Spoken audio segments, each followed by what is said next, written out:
Bueno, en esta presentación vamos a hablar de hipertensión endocranial.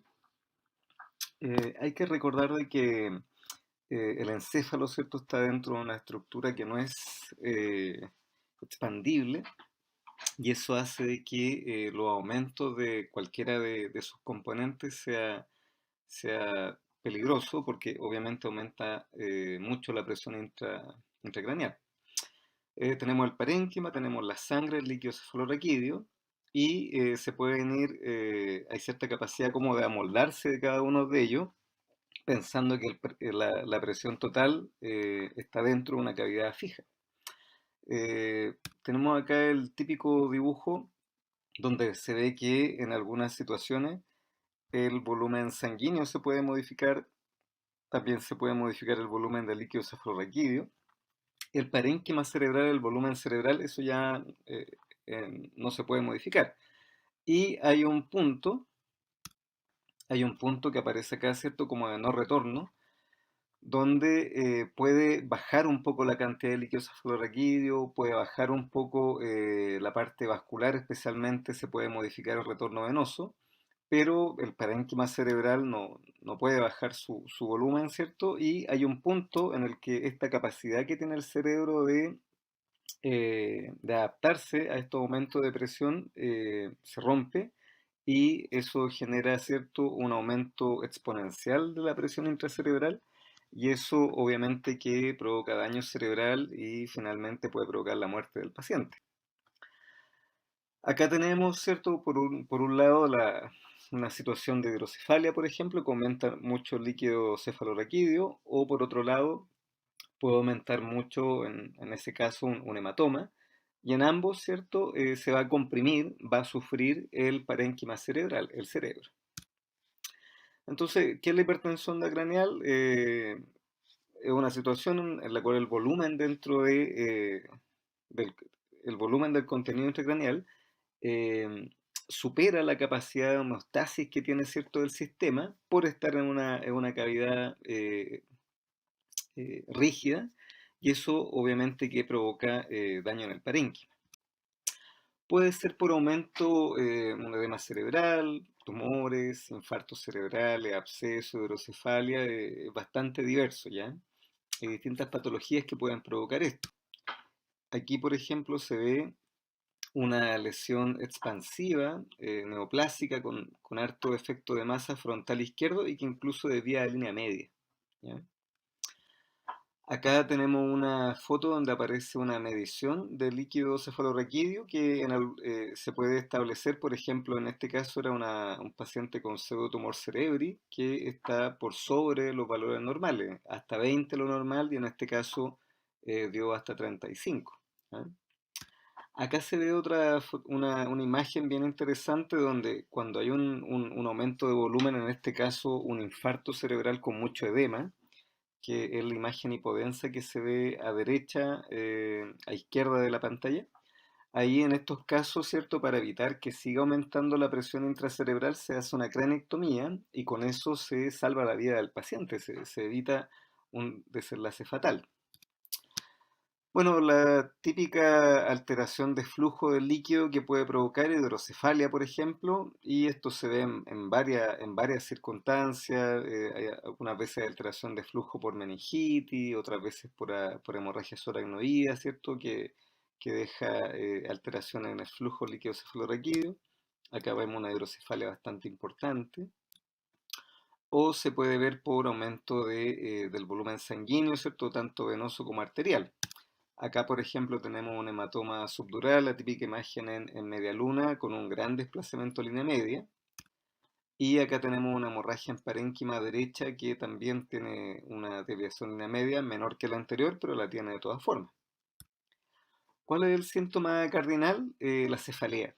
La cefalea, y lo otro, cierto, que se produce es la aparición de los llamados vómitos explosivos, en los cuales el paciente tiene muy poca náusea y el vómito efectivamente es súbito. ¿Ya? Es muy espectacular ese síntoma. Va a depender la presentación de si la hipertensión endocranial es algo agudo o es algo más sostenido.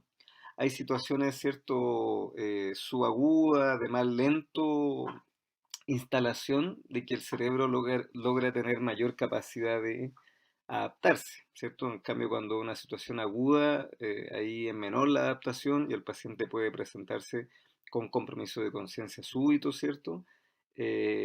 O una causa de muerte también súbita. Lo otro interesante es que el edema de papila nos ayuda bastante, pero para que se produzca un edema de papila y sea traducción de un aumento de presión intracraneal, tienen que pasar varias horas, incluso podría ser hasta un día. Entonces, ojo de que si yo tengo un paciente con una sospecha de aumento de presión intracraneal y esto lo estoy viendo que es un cuadro agudo, y yo le hago un fondo de ojo, el fondo de ojo no me va a descartar. ¿Ah? Hay que recordar de que puede que tome ciertas horas que se produzca esta alteración. Y lo otro, ¿cierto? Por el tipo de trayecto que tiene el secto par, muchas veces los lugares, ¿cierto? Donde está en relación con eh, todas las estructuras óseas o subdurales, por un tema anatómico es fácil que se comprima cuando hay aumento de presión intracerebral y por lo tanto puede ser un indicador también de este cuadro. Así que si yo veo a un paciente, por ejemplo, con una cefalea de inicio agudo o subagudo y tiene un secto par, obviamente voy a tratar de pensar que no tenga un problema en el puente del cerebro, puesto que de ahí sale el sectopar, pero también recordar de que puede ser traducción de algún cuadro que está aumentando la presión intracraneal. Acá se ve, ¿cierto?, el típico fondo de ojo donde los bordes de la papila están absolutamente borrados y acá estamos hablando de un contexto, ¿cierto?, de edema de papila por aumento de presión intracerebral.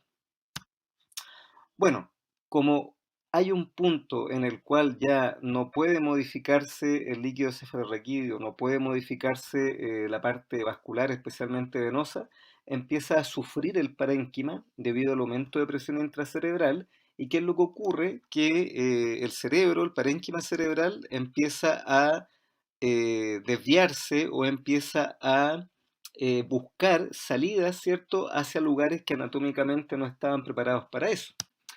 Y esto es lo que nosotros hablamos, ¿cierto? Que son las hernias cerebrales que se van a presentar dependiendo de dónde esté la lesión, ¿ya?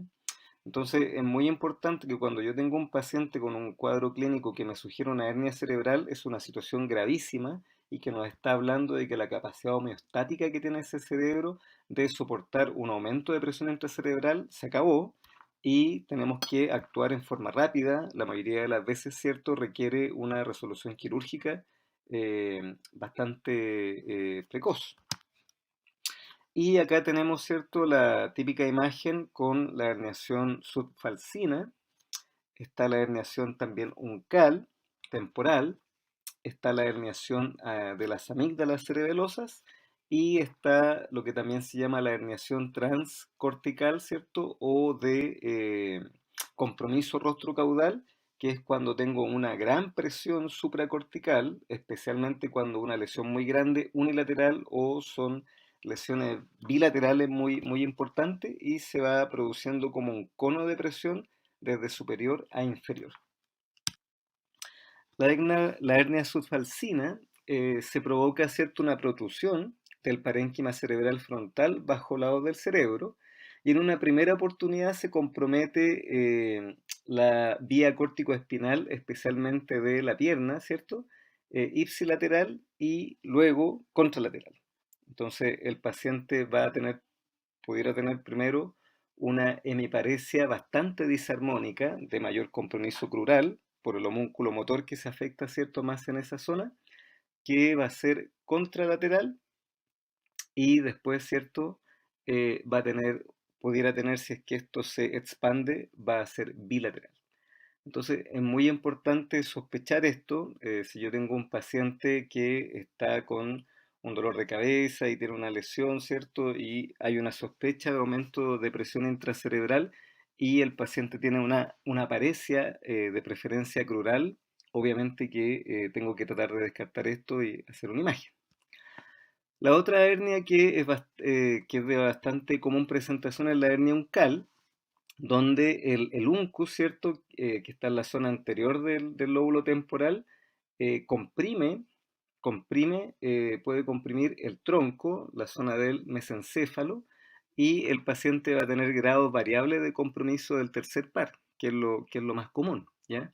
Y también pudiera generar un compromiso contralateral o ipsilateral de la vía larga, ya dependiendo si comprime directamente o al chocar, ¿cierto?, el uncus con el tronco, lo lleva hacia contralateral, hacia la escotadura, ¿cierto?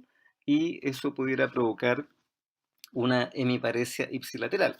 Pero la verdad es que cuando el cuadro es muy importante, muy desastroso, también compromete la vía corticoespinal del otro lado. Lo importante es que debo sospecharlo con un tercer par. Ya el tercer par es te da una alarma muy temprana de que se pudiera estar produciendo esta herniación uncal. Ahí nosotros vemos, ¿cierto?, con la flecha, el uncus, como en ese lado, ¿cierto?, producto de una lesión, empieza a comprimir el mesencéfalo. Y acá tenemos una imagen donde se ve una hemorragia en el cerebelo, y fíjense cómo la parte inferior del cerebelo, y especialmente las amígdalas, ¿cierto?, comprimen el tronco y lo comprimen contra el hueso. Obviamente es una situación muy grave donde se compromete el bulbo y obviamente el paciente va a fallecer si es que no tiene alguna resolución. Una descompresión, por ejemplo, una cranectomía, etcétera. Entonces es muy importante tener claro que una herniación amigdaliana, estamos hablando ya de fosa posterior, bajo la tienda del cerebelo infratentorial, produce este daño directo a tronco, a bulbo, y por lo tanto una situación muy grave y requiere, ¿cierto?, un manejo quirúrgico precoz. Bueno, lo otro que se puede observar son las hemorragias de Duret. El tronco cerebral, entre comillas, está sujeto a su eje por varios ligamentos, ¿cierto? Pero también a varias arterias. Y cuando se mueve el tronco, producto de herniación uncal o producto de una herniación rostro-caudal, ¿cierto? Se rompen muchas de esas arterias y eso genera, obviamente, daño de tronco y la verdad es que es premonitorio de muerte inminente. O sea, si ya teniendo hemorragia de Duret es porque es una situación que no tiene recuperabilidad. Y acá se ve un corte axial y un sagital, ¿cierto? Hemorragias de Duret que están en tronco y que hablan de esto, ¿no? De que se traccionó el tronco producto de algún aumento de presión intracraneal importante. Eso genera la rotura de estos vasos que sujetan, por decirlo de alguna forma, el tronco a su eje. Y esto estamos hablando de un paciente con pronóstico ominoso. Finalmente está la hernia transtentorial, que como les comentaba anteriormente, tiene que ver con un cono de presión de superior a inferior, y es lo que se llama comúnmente el enclavamiento, ¿no? De que va a terminar con el tronco enclavado por una fuerza superior y que puede ser una gran lesión superior, un infarto extenso, por ejemplo, de cerebral media izquierda, o pueden ser lesiones bilaterales que van produciendo este cono de presión hacia abajo, donde finalmente el bulbo se va a enclavar, ¿cierto? Y el paciente va a fallecer. Entonces, es importante tener el concepto de que el cerebro está dentro de una caja rígida, que es el cráneo, que se puede modificar el líquido cefalorraquídeo, puede bajar un poco, se puede también modificar el retorno venoso, pero hay un punto en el que si yo tengo un aumento de volumen, por ejemplo una hidrocefalia, por ejemplo una hemorragia, por ejemplo un edema con un infarto cerebral, la capacidad de homeostasis tiene un límite y cuando se rompe ese límite el parénquima empieza a sufrir. ¿Y cómo sufre? Sufre con la ubicación de parénquima cerebral en lugares donde anatómicamente, ¿cierto?, no deberían estar, y eso va a dar distintos signos y síntomas, y lo más importante, puede comprometer el tronco del cerebro, y al comprometer el tronco del cerebro afectar las estructuras más vitales, por ejemplo el bulbo, y el paciente va a fallecer.